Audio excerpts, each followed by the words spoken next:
Vieron que lo que a mí me interesaba era la relación que se da entre el sujeto y el objeto en las soluciones metafísicas, porque era donde se evidenciaba como de mejor manera cómo era ese acercamiento con la realidad, con la cuestión de la fenomenología y lo que planteaba Kant, ¿sí? Si bien, digamos, es importante obviamente porque plantean las bases de cómo nosotros llegamos a esas soluciones metafísicas y son esas preguntas que hoy las damos por hecho, pero los filósofos, digamos, tardaron muchos años en poder establecer que no es solamente el origen del conocimiento en la razón o solamente la experiencia, sino una mezcla de las dos.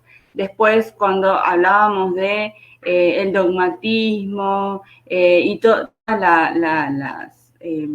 las posturas que nos daban la posibilidad del conocimiento, nosotros nos paramos básicamente en cómo es que la fenomenología da lugar a que haya una explicación de cómo es que nosotros percibimos a los objetos, ¿sí? Cómo el sujeto aprende al objeto y ¿se acuerdan qué era lo que decía la fenomenología? ¿Alguno se acuerda? En mi apunte que yo anoté, puse que la fenomenología habla de la incapacidad de conocer los objetos tal como son y solo tenemos la capacidad de conocerlos tal como se nos aparecen y los percibimos. Tal como se nos presentan. Muy bien. Según Kant, aparentemente sí. Según Kant, bien. Y eso es lo que nos daba pie después a buscar una explicación en las ciencias biológicas, ¿sí?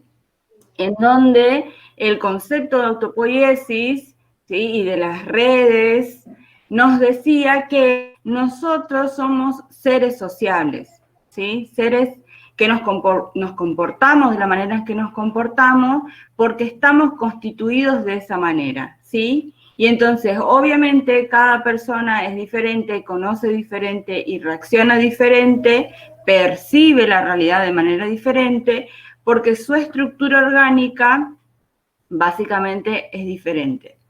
Después de esta posición desde las ciencias biológicas, nos pasamos a las ciencias cognitivas.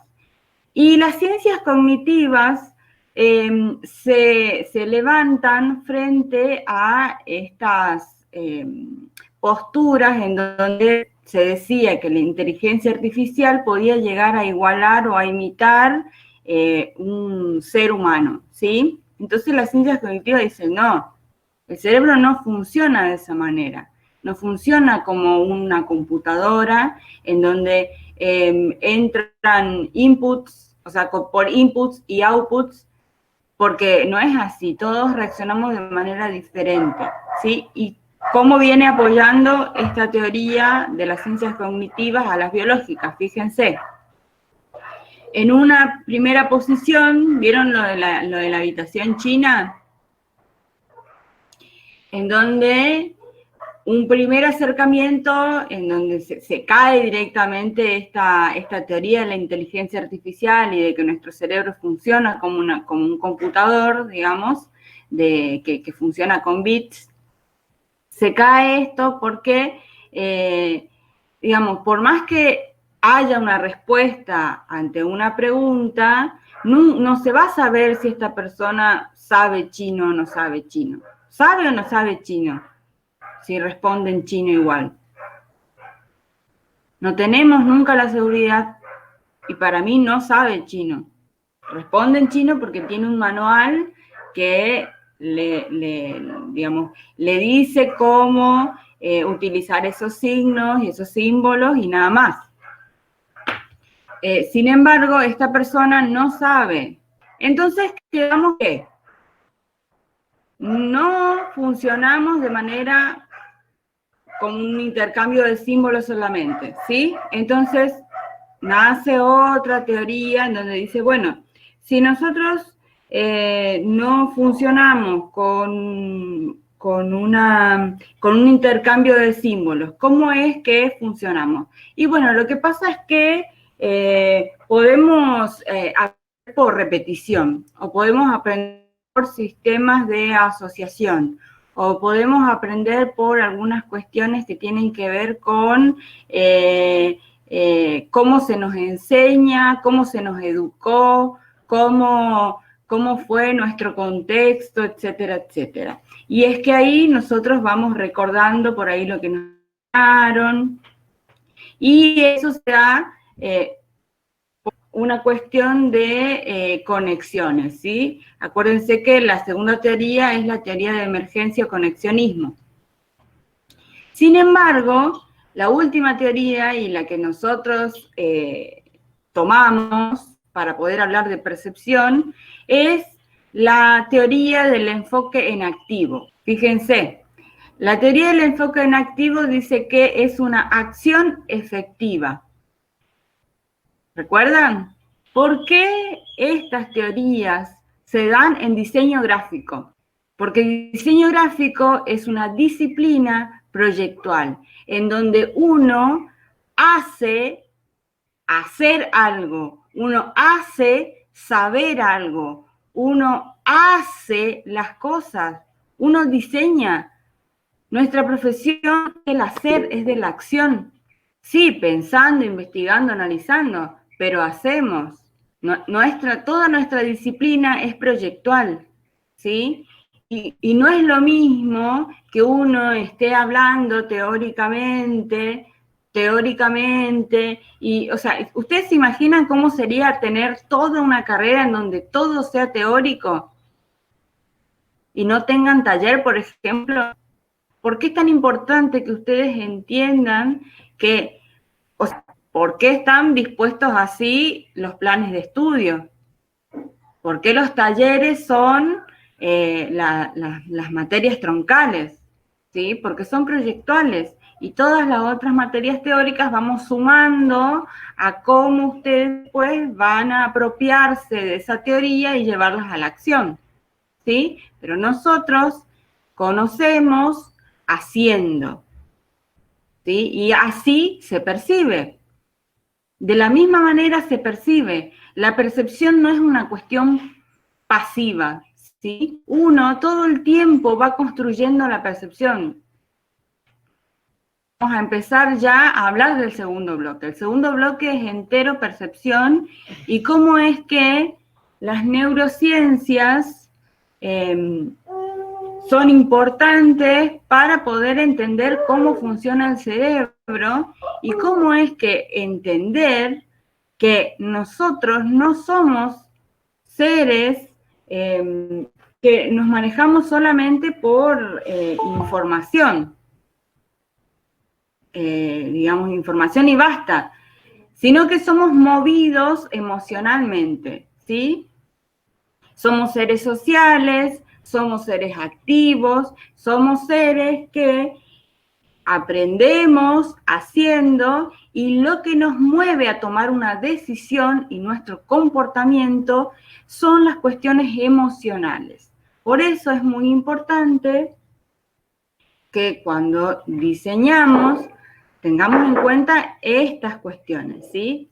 Toda la cuestión de la percepción es como muy dinámico, ¿sí? Les pongo un ejemplo. Yo entro a un local y desde lejos veo un pibe que me gusta. Y digo, opa, me gusta. Y me voy acercando. Lo veo desde atrás, es alto, con textura que me gusta, me voy acercando y ahí se van dando fenómenos, ¿sí? En donde toda la cuestión de el acercamiento me va cambiando la percepción que voy teniendo. De repente yo, claro, lo vi desde lejos, tengo miopía, digo, bueno, está bueno, me acerco y no era lo que pensaba. Se da vuelta, ya no me gusta la voz, o no sé, qué sé yo. Ese tipo de cuestiones pasa todo el tiempo con nosotros. La percepción no solamente de un objeto persona, sino un objeto como una idea, un objeto como un concepto. Por eso, cuando uno tiene un acercamiento a un objeto, tiene que ser un acercamiento de acción. ¿Se acuerdan lo que yo les contaba de cuando tuve que ir a ver las carreras? Que no era lo mismo tener toda una cuestión teórica que ir realmente al lugar a ver cómo era, a charlar con la gente. Y esto es muy importante porque para cuando nosotros planteamos un partido conceptual, digamos, tenemos que tener en cuenta todas estas cosas. Uno no conoce solamente leyendo, buscando fuentes secundarias. Las fuentes primarias son muy importantes por esta cuestión, porque la percepción de cada uno va cambiando. Y por más que todos tengan una misma consigna, obviamente todos tenemos diferentes partidos conceptuales y gráficos porque somos personas diferentes. Sin embargo, les decimos lo mismo a la misma persona. Fíjense que en el último video que les puse, habla de que los seres humanos somos y percibimos cuestiones simples. ¿Eso qué nos dice a nosotros los diseñadores gráficos? Que tal vez un diseño muy cargado no logre nada y un diseño simple, o sea, más simplificado, tal vez sí llegue más al ojo que algo complicado. Bien, básicamente es eso. Muchas veces uno piensa que el diseño que tiene mucha información, que está cargado, no es re llamativo. Y sin embargo, todo lo contrario, digamos.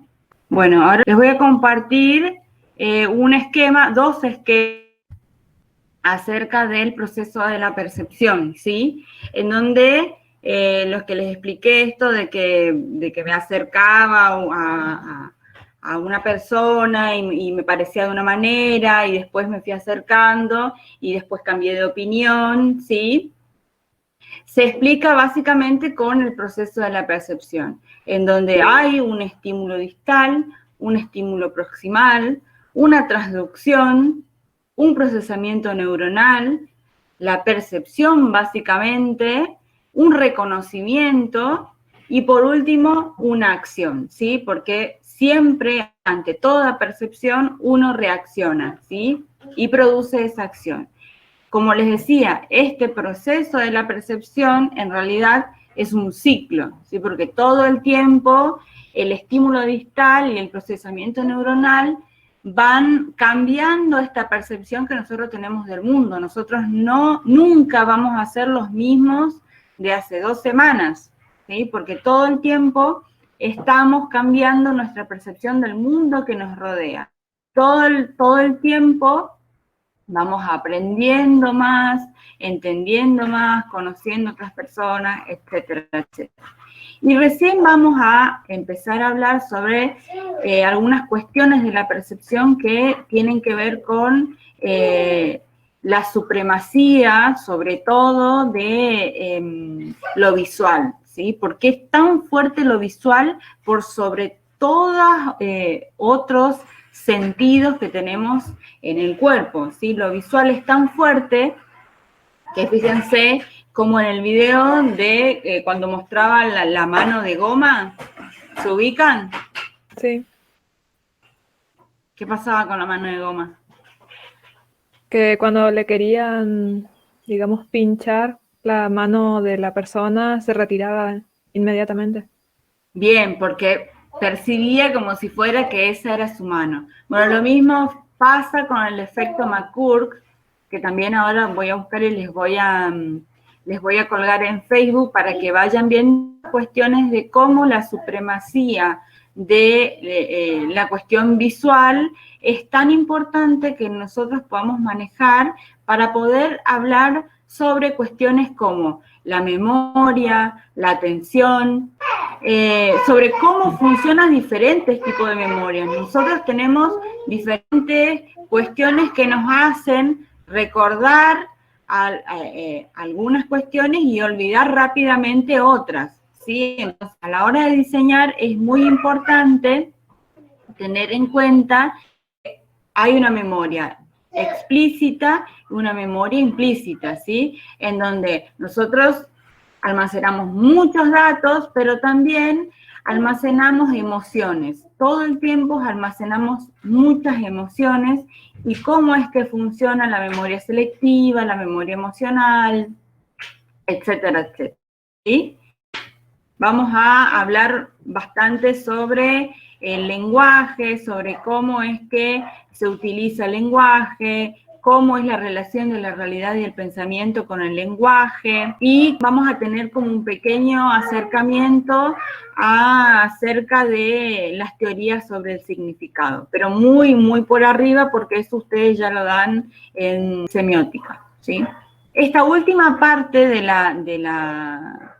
lo que presenta la teoría cognitiva, con la cuestión esta de que nosotros somos una mente corporizada y que conocemos con nuestro cuerpo, con la acción, es lo que nos da pie a entender cómo funciona el proceso de la percepción, ¿sí? Y entender el proceso de la percepción, cómo funciona nuestro cerebro, nos va a facilitar estas cuestiones de cuando tomamos decisiones de diseño, ¿sí?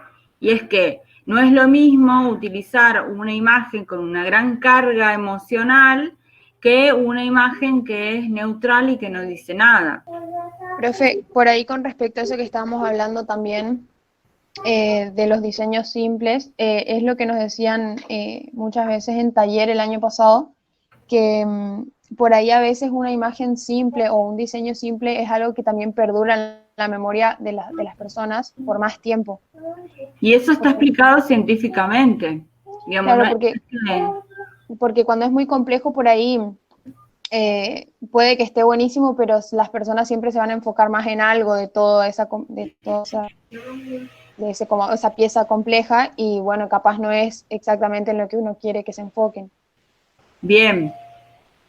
Nosotros ahora en el segundo bloque vamos a ver muchos ejemplos de estas cuestiones, de cómo es que funciona la percepción en estas cuestiones como simples. No sé si ustedes se acuerdan que había una campaña de Coca-Cola en donde decía algo así como haciéndote sonreír o sacándote siempre una sonrisa, algo así. Y desde lejos vos veías el fondo rojo y como una boca con dientes. Y en realidad cuando te acercabas eran todas botellas, como las siluetas de las botellas blanquitas de Coca-Cola. Y fíjense que no hace falta poner la marca de Coca-Cola, porque la botella de Coca-Cola ya es la marca de Coca-Cola, ¿se entiende? Entonces, ¿cómo estaban vendiendo esta cuestión de que Coca-Cola te vende felicidad y todo eso que siempre hacen en sus campañas? ¿Se va entendiendo?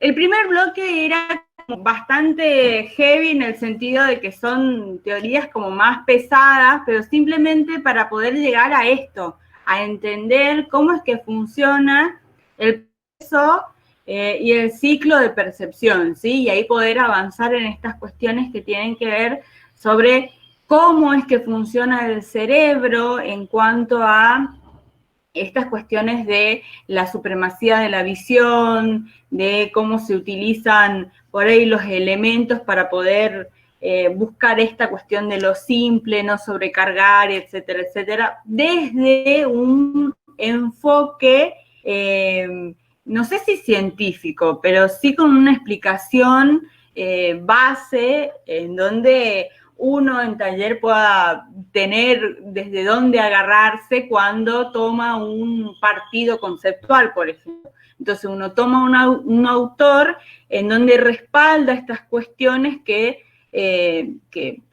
no salen de cualquier lado, salen de teorías que apoyan estas cuestiones que tienen que ver con lo simple, con la acción, etcétera, etcétera, con las emociones y la forma de captar la atención. Vieron que yo les dije, el primer bloque es como un poco más tedioso, pero es necesario, porque para poder hablar de cuestiones de lógica, cuestiones de razonamiento, de cuestiones de experiencia, del sujeto, objeto, a priori, a posteriori, etcétera, etcétera, tenemos que poder saber cuáles son las bases y quiénes son los autores que plantearon estas cuestiones. Y bueno, ahora vamos a tomar muchos ejemplos de diseño, y ahí sí me gustaría que por ahí ustedes participen un poco más, digamos, se entusiasmen un poco más con esta cuestión del diseño y cómo funciona el manejo de imagen, el manejo de tipografías, etc. Traten de hacer ustedes mismos, traten de hacer una línea del tiempo o un esquema que les pueda ayudar a poder entender bien todas las teorías. Cuando uno esquematiza es donde mejor se van apropiando de los conocimientos, ¿sí? ¿Por qué? Porque estamos haciendo algo. Cuando nosotros escribimos, cuando nosotros esquematizamos, nosotros estamos haciendo algo. Y entonces por eso nos queda grabado mucho mejor en la mente. ¿Sí? Todo tiene una explicación científica. Bien, dudas, consultas. Ya para el segundo bloque, ¿qué libros tenemos que empezar a leer? A ellos ya les voy a ir subiendo en el aula. Yo estoy haciendo unos cursos de capacitación para darle más onda al aula, porque la verdad, como fue todo tan rápido esta cuestión de pasar de lo presencial a la virtualidad, de poder aprender un montón de recursos, herramientas, etcétera, etcétera, que bueno, estoy haciendo unos cursos en donde me están enseñando por ahí otras cuestiones acerca del aula. Así que bueno, yo bajé todo lo que había de años anteriores en el aula y ahora voy a ir viendo nuevos apuntes, voy a tratar de ir subiendo videos ahí y en el Facebook. Pero ustedes tranquilos que yo les voy a ir subiendo todo en distintos espacios. ¿Qué Alejandro? A ver, que no veo. Empezar con analizar. Sí. Sí. Ustedes van a tener que hacer un trabajo de análisis de un afiche. El año pasado ya hicieron un trabajo de análisis, pero bueno, yo necesito que avancemos un poco más en esta cuestión de la teoría, ¿sí? En donde yo les voy a explicar acerca de la memoria, la atención y estas cuestiones para que después podamos aplicarlo a un análisis de una pieza gráfica, ¿sí? Por ahí ustedes pueden proponer una pieza o yo les propongo, vamos viendo cómo se va dando. Yo creo que hasta ahora, no sé si es una percepción como muy como mía, pero yo estoy como tranqui de que vamos bien, ¿no? ¿Qué les pasa? ¿Están como perdidos o qué?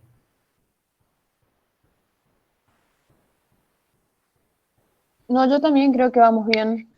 Ah, bien, me dice que el video que voy a subir en el aula me dejó ver bien y no consume datos. Ah, bien, entonces si no consume datos, voy a tratar de dejar cosas en el aula, porque es verdad, ahora se están adecuando todos los recursos para que no consuma datos y yo pueda compartir, por ejemplo, un enlace de HTML y lo puedan abrir sin tener internet. Así que bueno, me estoy como ayornando a estas cuestiones recién, ¿sí?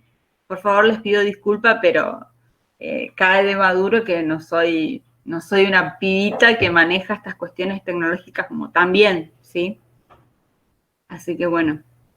Pero volviendo a lo que estábamos hablando antes, yo estoy como bastante conforme con la cursada, estamos bien en tiempo y forma.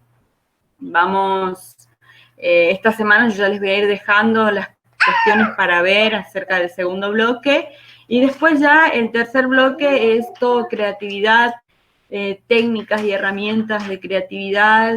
Vamos a hacer un trabajo final integrador, digamos, y bueno, así que ya hemos pasado como la parte más más heavy, que era el bloque 1. Ahora ya va a ir todo más aplicado al diseño, ¿sí? Todo ser como lo más simple posible, digamos. Obviamente, después en instancias en donde yo haya que evaluar, obviamente nosotros estamos a evaluar solamente cuestiones que tienen que ver con el proceso cognitivo, ¿sí? No una cuestión de calificación. Bueno, porque ya sabemos en los momentos que estamos y bueno, desde Nación han bajado como esa línea en donde no hay parciales, sino no hay instancias de evaluación calificativas como habían en la presencialidad. Pero bueno, yo tengo un seguimiento de cada uno de ustedes, sé que participan, sé que van haciendo los trabajos y van leyendo. Y bueno, yo siempre trato como de explicar lo más simple posible para que después, cuando uno vuelva al texto, vaya como adecuando ese conocimiento a algunas palabras o términos más técnicos, ¿sí? Que es solamente eso, cuestiones más de un léxico técnico. Bien, ¿hasta acá estamos? ¿Estamos bien? Estamos bien. Bien. Si no hay más consultas ni dudas, dejamos para el próximo miércoles otro encuentro. Yo les aviso el día anterior, paso el link ese mismo día. Y bien, pueden escribir con dudas, consultas, etcétera, pero por favor no se cuelguen, ¿sí? En seguir avanzando con los contenidos, ¿sí? Porque después uno pierde el hilo y ya es como difícil volver para atrás, etcétera. Bueno, chicos, les mando un beso. Gracias por acompañarme esta mañana. Vamos a tratar de mantener estos encuentros todos los miércoles, ¿sí? ¿Quedamos así? Sí, sí. Así, cortito, pero como al punto. ¿Les viene bien? Sí, buenísimo. Sí, Sí, está bueno. Bueno, chicos, les mando un beso. Que tengan una linda semana. Gracias, profe, igualmente. Chao. Gracias, profe, igualmente. Chao.